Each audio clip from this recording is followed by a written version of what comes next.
우슈에티움.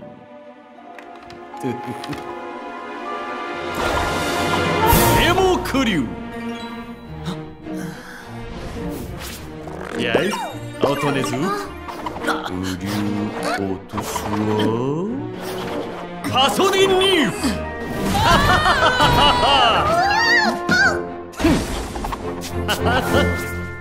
에밋 오사시. Playing Balan Wonderworld is a lot less entertaining than it should be. On paper, and even in the run-up to its release, it seemed like there are a lot of things about it that should give it a jolt of enjoyability, catharsis, and nostalgia for a long history of costume-based platformers, especially as it's helmed by Yuji Naka, one of the original creators of Sonic. Before we begin, please consider subscribing and enable all notifications by clicking the bell icon. With that out of the way, let's get started. While the aspects of the game you'd expect to amplify the experience are there in pieces, Balan Wonderworld instead fails on a larger front to create an engaging, long-term gameplay loop. Its lack of continuity and failed attempts to create a multifaceted experience means that its appeal is far wider than it is deep, and it tries to juggle too many unrelated pieces to ever really find its footing. Immediate comparisons don't flatter Balan Wonderworld. Even though it comes from the creator of Sonic, it takes the clearest inspiration from many recent 3D Mario games, most evidently Super Mario Odyssey. And the comparisons are as unflattering as they are inevitable. In most instances, Wonderworld plays it straight as a 3D platformer, challenging you to use different abilities of the playable character to collect various items hidden around each level and defeat bosses to progress.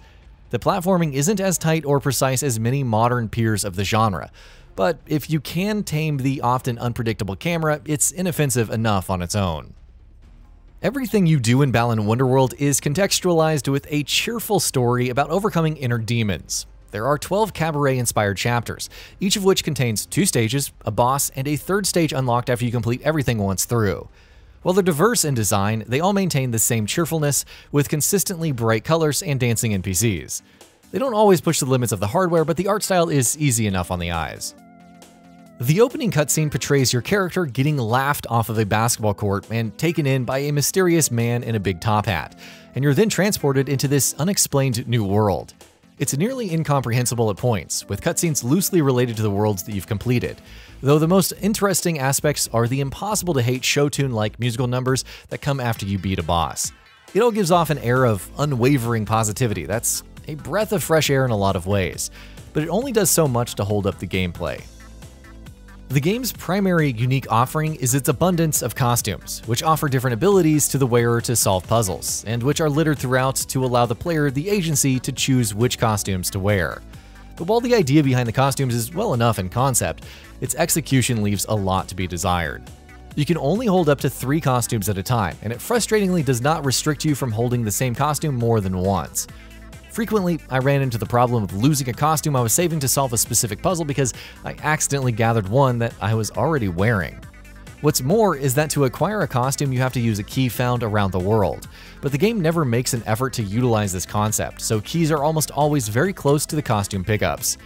Even in boss fights, the game showers you with keys so you have no trouble picking up the costumes when necessary, forcing the question of why the keys are in this game in the first place.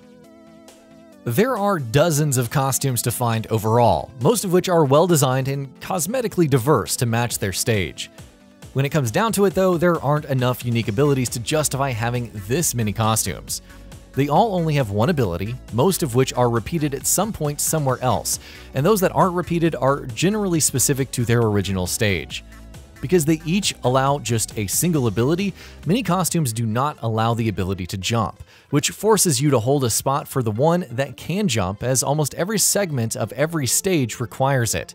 It's a baffling design choice, and one wonders why so many costumes were necessary if they weren't going to be entirely unique, as they become cumbersome and overwhelming to manage, especially in later levels. Balan Wonderworld certainly gives you a lot of different mechanics to conquer in order to progress, but it fumbles the attempt to make them feel related or interconnected. You can play each stage as a straightforward platformer, solving the few puzzles each gives with the costumes provided without much difficulty. There really isn't much in the way of difficulty on the critical path of each level at all. It's very forgiving with puzzles, and combat can be incredibly easy provided you have a costume that can perform an attack. The game features an adaptive difficulty, so better players may experience better enemies, but I never felt like I was ever challenged or like the difficulty ever changed. Each boss fight almost always follows the 3-hit rule, and once you figure out a way to hit them, you're pretty much in the clear. Admittedly, boss fights are some of the more rewarding aspects of this entire experience, as their general scale makes it all the more satisfying when you do take them down. Progression, though, comes in the form of Balan statues, which you can find around the world and are generally comparable to Super Mario Odyssey's moons. Every stage contains about 8 of them, and you need a certain number of statues to unlock the next batch of stages. What the statue system falls short on, though, is balance. Since you don't get a statue upon completing a level, it's not uncommon to complete a level without finding a single one. And since many of them are locked behind puzzles that require costumes from a different and often future world, the game almost requires backtracking to progress. This isn't an inherent problem, but the levels are often not conducive to the types of backtracking and experimenting required to get every statue. Checkpoints aren't always easily accessible, and if you haven't stored a costume from a previous stage by completing the stage while wearing it, you have to go back to the costume stage, often sit through multiple long loading screens, and pick one up before coming back, hoping all along that you do not take a cheap hit or fall off the stage and lose the costume you were holding so dearly. Because of this tension, the backtracking often feels at odds with itself, wanting you to explore and try new things, but not giving you the tools to easily do so. And for a game that holds your hand in so many ways, this is an out-of-place design choice that sours much of the rest of the experience. Other ways to obtain statues do exist, though they're generally not substantial enough to put much thought into unless you're pushing for 100%. One of the most frequent gameplay interludes is the Balan Bout, which features a series of glorified QuickTime events that, if executed perfectly, rewards a statue. While interesting at first, these bouts become stale after just a few experiences of what tends to be highly similar scenes, and it's finicky about what constitutes a perfect execution. You can also manage the hub world, which is your home base between worlds and lets you take care of these small companions that stay by your side. In this so-called Isle of Tims, you can feed the Tims with the magical drops you collect on each stage and help them build a monument in the center. But this again didn't offer enough reward for my time, and I found other ways to get statues. Instead of adding depth or variety to gameplay, these additional mechanics feel more tacked on than anything else. They don't evolve the core gameplay in any way and often feel more like chores than substantial additions, and I was happier to do without them. Balan Wonderworld's central dichotomy lies between its ideas and its execution. What looks like a great idea on paper to employ dozens of unique costumes to solve puzzles and find collectibles in an undeniably cheerful world turns into a shallow experience filled with nightmarish backtracking and underdeveloped mechanics.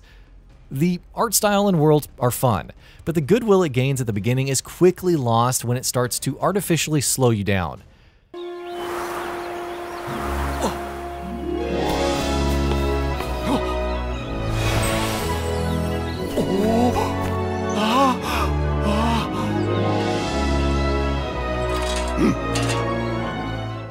What I liked about the ideas Balan Wonderworld purports was quickly overshadowed by the gameplay structure and general lack of execution, making for an experience that's often anything but wondrous. The unwavering cheerfulness that permeates every ounce of Balan Wonderworld cannot overcome the shallow gameplay and questionable design choices that come every step of the way. And with that, we reached the end of the video. Have anything to say? Let us know in the comments below. Also, we upload new videos every single day on GamingBolt, so please consider subscribing as it really helps us out. Thanks for watching.